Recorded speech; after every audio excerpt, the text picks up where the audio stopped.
Hi guys, I'm going to take you along for a chore day today.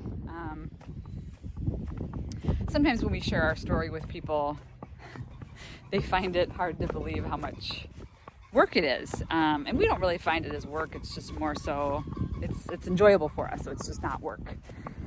But it doesn't mean that we still don't have to do it twice a day. So I just wanted to bring you along and show what the chores are like.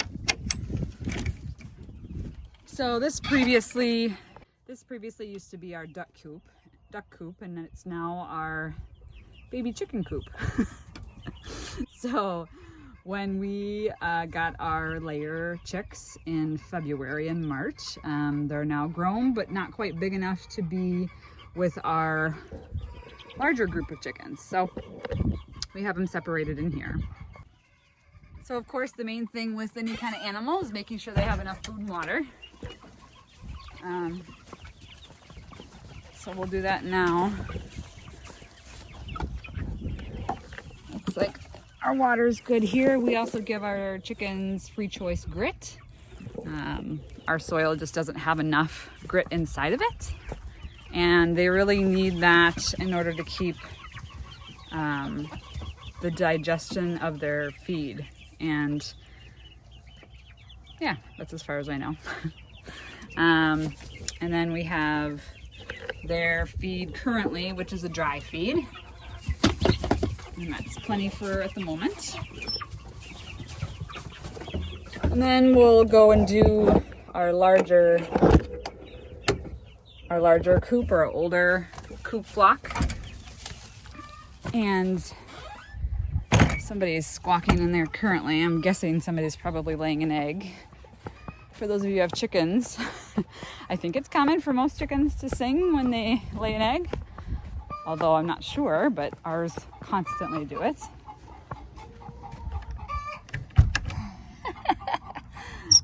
Yeah. Hello! Hello, everybody! Let's see what we got here. Alright, let's see what we got for eggs today. We got one here. Hey, girlfriend. 3. You gonna get out? Thank you. Go ahead. Go ahead. Keep going. So we got 4.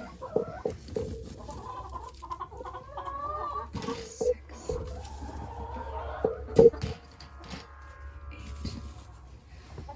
8.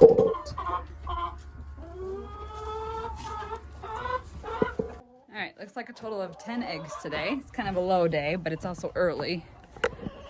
It's only about 2 in the afternoon, but we have some dinner plans with our family, and we want to make sure that we're going to be able to get there in time. So we do these guys a little earlier. Okay, just got done filling up the chicken feeders for now. I'll be happy when we don't have to fill those anymore, as long as the fermented feed works out for our birds. As far as waters that we use, we tend to use this 5-gallon bucket that Matt made. Has chicken nipples on the bottom underneath, and then we clean it routinely, and then we fill it every few days essentially. So it seems to work well.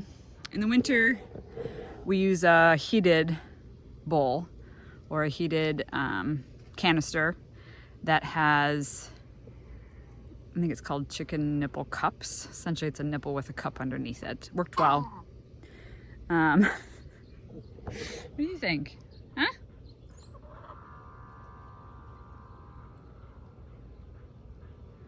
It's definitely hot for them today. 80 degrees in Minnesota on May 1st. All right, so next thing. So basically chickens are done for now. We will do the pigs up next.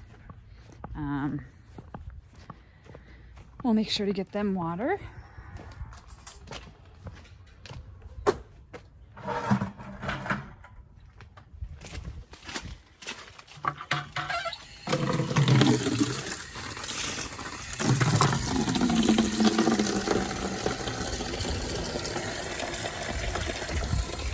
So we had to secure their water to the actual shelter that they use.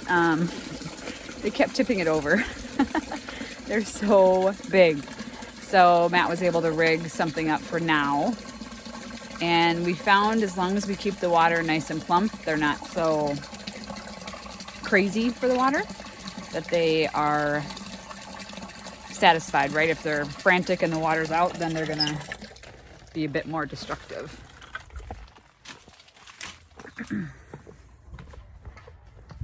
And as far as feeding the pigs, we've been trying to do it 2 or 3 times a day, so pigs don't absorb food all in one. And in order for them to get to weight for slaughter and butcher, we want to make sure that they're getting all the proper feed that they should. So we basically, as of this point right now, given their age, we don't let them go without quite yet.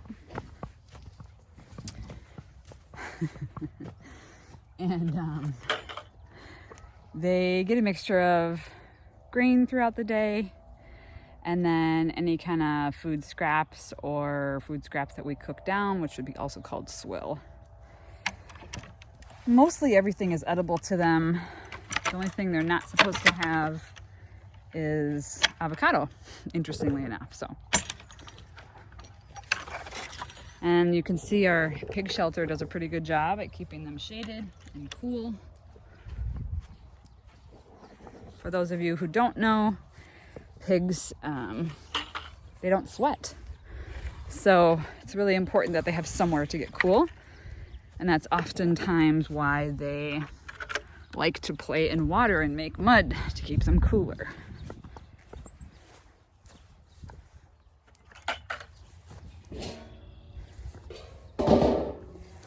So for ease sake, we keep a big bucket of feed out here. This is a 16% hog feed that we use.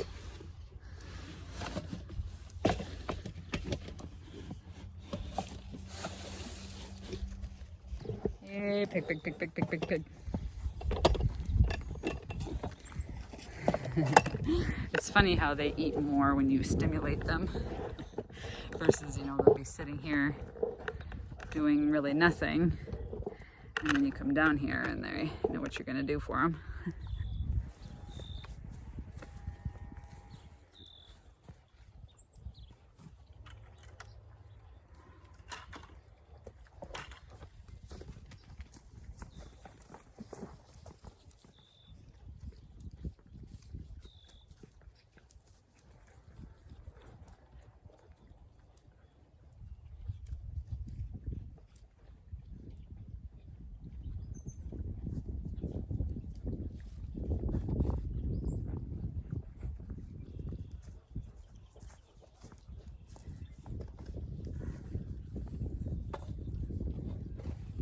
Pick, pick, pick, pick, pick, pick. Yeah, pick, pick, pick, pick, pick. Yeah, pick, pick, pick, pick.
Pigs. This spot is temporary for them. This essentially is to train them to the electric, and it's seems to be doing a pretty good job. There hasn't really been any shocks or anything like that. So hopefully in the next couple weeks, we'll be moving them to different areas on our property. So they're considered pastured when they do that. And then they'll also be given, of course, any food scraps and feed. So yeah, we'll make sure to keep you along on that. So up next is the cows.